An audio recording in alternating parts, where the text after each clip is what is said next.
హరే కృష్ణ. ఇప్పుడు బ్రాహ్మణోత్తములు, బాటసారులు అరణ్యంలో నడుచుకుంటూ వెళ్తూ ఉంటే దమయంతి చూస్తది. చూసి దగ్గరకొస్తదనమాట వాళ్ళని చూసి. అప్పుడు భూతం భూతం అని భయపడతారు బాటసారులందరూ. అప్పుడు దానిలో బ్రాహ్మణోత్తములు ఉండి ఇంకా ఆమెను చూసి ఆమె కళ్ళల్లో ఒక మంచి తేజస్సు చూసి దగ్గరకెళ్ళి అడుగుతారు. అడిగి ఎవరమ్మా నువ్వని అడిగితే, ఇలా నా భర్త నుంచి నేను తప్పిపోయానండి.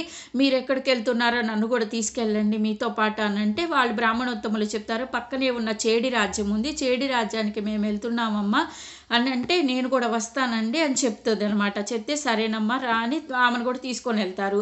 సగం దూరం వెళ్ళంగానే చీకటి పడిపోతుంది. చీకటి పడితే ఒక సరస్సు దగ్గర వాళ్ళందరూ ఏం చేస్తారంటే భోజనం వండుకొని తిని తనకు కూడా పెడతారు, నిద్రపోతారనమాట. అప్పుడు ఆ నిద్రపోతూ ఉన్న సమయంలో ఆ అడవి మొదపటి ఏనుగులు వస్తాయి అనమాట. ఏనుగులు వచ్చి అక్కడ అందరినీ కొంతమందిని చంపేస్తాయి.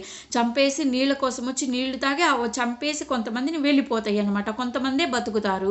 అప్పుడు దమయంతి ఉంటుంది, దానిలో తననేమీ చెయ్యదనమాట. ఎందుకంటే వాళ్ళు దేవుడు తనని బతికించాలి. ఎందుకంటే నలుడితో కలిసి ఉండడానికే ఇదంతా జరుగుతుందన్నమాట. తనకి ఇంకా ఆయుష్ ఉంది భూమి మీద.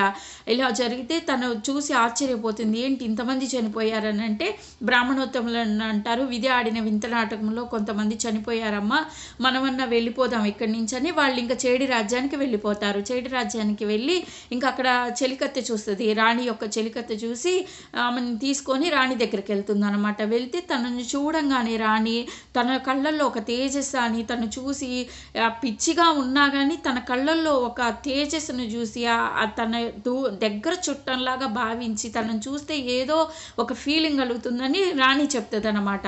చెప్పి నువ్వు నాకు సైరేంద్రియగా ఉంటావా అని అడుగుతుంది. ఉంటానమ్మా, కానీ నేను ఒకళ్ళ ఎంగిలి తిన్నను, ఒకళ్ళ కాళ్ళు మాత్రం నేను పట్టను అని చెప్పిద్ది దమయంతి. చెప్తే సరేనమ్మా నువ్వు ఉండు నా దగ్గర అని చెప్ది. కానీ దమయంతి అంటది, నేను ఎవరితో మాట్లాడనమ్మా, ఒక్క బ్రాహ్మణోత్తములతోనే మాట్లాడతాను అని చెప్పిద్ది. ఎందుకమ్మా అనంటే, వేటగాడు తను చేశాడు కదా అలాగా, అందుకని బ్రాహ్మణులతో వచ్చింది, వాళ్ళు కాపాడి తీసుకొచ్చారుగా, అందుకని మాట్లాడతానని చెప్పిద్ది. సరేనమ్మా నీకు నచ్చినట్టు ఉండని చెప్తిద్ది. తర్వాత ఏం జరుగుతుందో చెప్తాను. హరే కృష్ణ.